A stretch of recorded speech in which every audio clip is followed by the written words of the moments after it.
Hour two of America Talks Live continues now. And again, we invite your phone calls at 1-877-Newsmax. That's 1-877-639-7629. And let's talk more about the presidential campaign. To do so, we're joined first by economist and business professor from the University of Maryland, who also is a nationally syndicated columnist, Peter Morici. Likewise joining us, pollster John Zogby, who is the rector of the Keenan Center for Entrepreneurship and Ethics at his alma mater, Lemoyne College. Gentlemen, appreciate your time. Hillary's health has become a huge issue. Peter, according to MarketWatch, in an article they published today, Hillary's health could very well threaten the financial markets. Do you agree with that assessment? Well, I think that the health of any president is very important. And since right now she's ahead in the polls, there's some presumption on Wall Street, especially considering Wall Street's in New York, where they're very democratic, that she will be president. And questions about her health, could cause nervousness there. What's more important, though, is the way she has managed it and the implications for what that would mean as president. She's unwilling to have a press pool near her all the time, the way presidents do, this floating pool. And so if she were to become sick in some way and she kept it a secret, if she went in the dark for an hour and a half, as she did on Saturday, that would be very, very damaging. Yeah, this whole situation where her press pool is treated, I don't know, almost like a battered group. They're kept away, and then they expect to come back and deal with it. The whole rollout of this is troubling, both ethically and politically, John Zogby. And we should point out, even before her collapse at the 9/11 event late last week, the Association of American Physicians and Surgeons, a group I know pretty well from Tucson, Arizona, conservative in nature, put together an informal internet survey. Granted, it is not a poll that is scientifically taken, but of the doctors who responded, 71% say they believe there are serious issues with Hillary's health, and 20% said the health issues are overblown. John Zogby, what say you, especially as one who has dealt with pneumonia? I can't imagine an issue having been dealt with more poorly than she and her team have dealt with this one. It reveals a complete lack of transparency, which has become kind of emblematic of her and her campaign. It opens up questions that maybe others weren't arguing or asking before, which is, all right, so now you admit it's pneumonia. Is it really pneumonia? Now tell us the truth. When do we get the truth? Bottom line here is that this is no longer the stuff of conspiracies. These are very serious questions. And as I pointed out in my Forbes piece, I've dealt with walking pneumonia. And after it gestates the way that it has, we're not talking a few days on antibiotics and chicken soup and sit in your pajamas for a few days and then back flying to all 50 states. You're talking about being debilitated for a long time. That is if you want to be healthy. And so the health of her campaign, and obviously it takes a backseat to her political health, but it is impossible to divorce her personal ambitions from her personal health and obviously her political health. A reminder again, your calls and input welcomed at 1-877-Newsmax, 1-877-639-7629. Gentlemen, Mr. Trump's campaign manager, Kellyanne Conway, appeared on MSNBC's Morning Joe earlier today, calling attention to the very thing you just discussed, John Zogby, the condition of Hillary's health and the lack of transparency surrounding it. Here's Kellyanne Conway. She's still not transparent. She still just won't open herself up to the press. It took the entire day to get made public a diagnosis that apparently she had received days earlier. And I think it's important because, Joe, it ended up that the #1 story yesterday was Hillary Clinton falling in front of that man, and then ultimately her pneumonia diagnosis.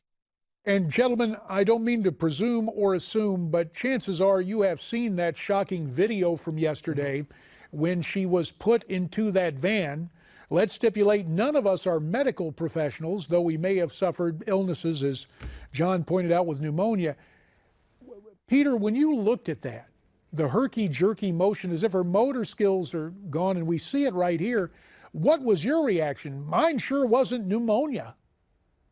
Well, at that point, I thought she was in a dehydrated state. That was the report that I had. And dehydration does happen to older Americans, although you have to question, why did it happen to her? You know, a presidential candidate is supposed to be taking care of herself. She has handlers. If she is threatened in some way by allergies and so forth, I've dehydrated myself. She's supposed to be able to take care of those things. The basic problem here is Hillary can't get well and run for president at the same time. And if she just chooses to run for president and not get well, then what kind of president will we have afterwards? It's a matter of judgment. It's a matter of priorities. I'm very sad that she's sick. I don't want to see it end this way in some way, but it could. Given what we are Can seeing... I jump in, JD? Yeah, absolutely. I was just going to ask you to come along. Let's take her at her word, belatedly her word, which is she has pneumonia. Let's say it's walking pneumonia. The old truth trick. I have walking pneumonia. I need to heal. Doctor requires bed rest. We all get, you know, laid up with something at one point in our lives or not. My staff is out there. I'm here for you. I will be answering questions. I will be dealing with policy. I just won't be able to fly around the country for a while. Frankly, that would have been an opportunity maybe to get the more of a benefit of the doubt from some people. Yeah, the difficult thing, and gentlemen, about 4 minutes remain in this particular segment. And again, we welcome your calls at 1-877-Newsmax, 1-877-639-7629. Yeah, see, this is the fundamental problem, Peter, as John has pointed out. The truth, why not try it? And I appreciate John's caveat about let's take her word for it. But this just brings us right back to the video. And again, I'm not a doctor. I'm not going to begin to play one on TV. But wow, you take a look at that. Go ahead. Go ahead. I'm going to harken back to my own career. I had an associate dean at one point who was inclined to always ask the question of the executive committee, which I was on because I ran a center. Well, now we have this issue to take to the provost. How do we spin it? And it was always, how do we spin it? And in this particular circumstance, why don't we just tell the truth? And she looked at me, and it was so beyond her nature not to take every fact and try to spin it. And that's Hillary Clinton. She just looks at every piece of information as something that should be turned to her best advantage or hidden or in some way just not put on the table. We can't have someone that is so fundamentally dishonest in her nature as President of the United States. I mean, let's face it, Donald Trump is no choir boy. He's hardly a perfect personality. He said a lot of things that most of us wouldn't say if we had the chance to run for president, even if we share his views and inclinations. But at least the guy has been fairly honest with us and presented to us who he is, what his agenda is, what he's about. You can't say any of those things about Hillary Clinton. She's just a compulsive liar. Well, it may be catching up with her in the polls. There's a new poll of Iowa voters, and it finds Trump with just a narrow edge in the Hawkeye state. 40% for Mr. Trump, 39% for Mrs. Clinton. It's within the margin of error, but given the health situation, given just the optics and the perception of the American public, John Zogby, I know you take a look at numbers after they are collected, but do you expect more difficulty in the polls for Mrs. Clinton in the immediate future? I do. I don't know that it's a bump for Donald Trump. I think it's a bump for undecided. But yeah. I do see some people abandoning Hillary Clinton. In fact, I'm hearing from some longtime Democrats today who are saying how disturbed and disappointed that they are in her. That's just purely anecdotal. Bottom line is that she is slipping, but I don't see a path to her grabbing this by the reins and turning it around. Remember, she also still has to deal with a basket full of deplorables, too. That was not a cool thing to say. And as one of those who I guess is among the deplorable, I guess I'll kind of get used to that. Yeah, very quickly, Pete, you've written an article on Newsmax.com saying the Fed should start to raise interest rates again. Give me 20 seconds. How do you suggest they do it? Right here and now? Well, I think they should establish a schedule, do it very, very gradually. Instead of a quarter of a point each meeting, do an eighth or a 16th, but do it, say this is the schedule, stick to it, and take it off the table as an item of discussion. Well, we'll see if they take your advice. Gentlemen, we are always pleased to have your insights and analysis.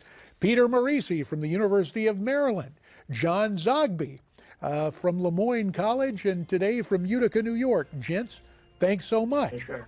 Now, when we come back, Newsmax.com health editor Nick Tate with more on Hillary's health and how it may prove hazardous to her political future. All that and more as we continue.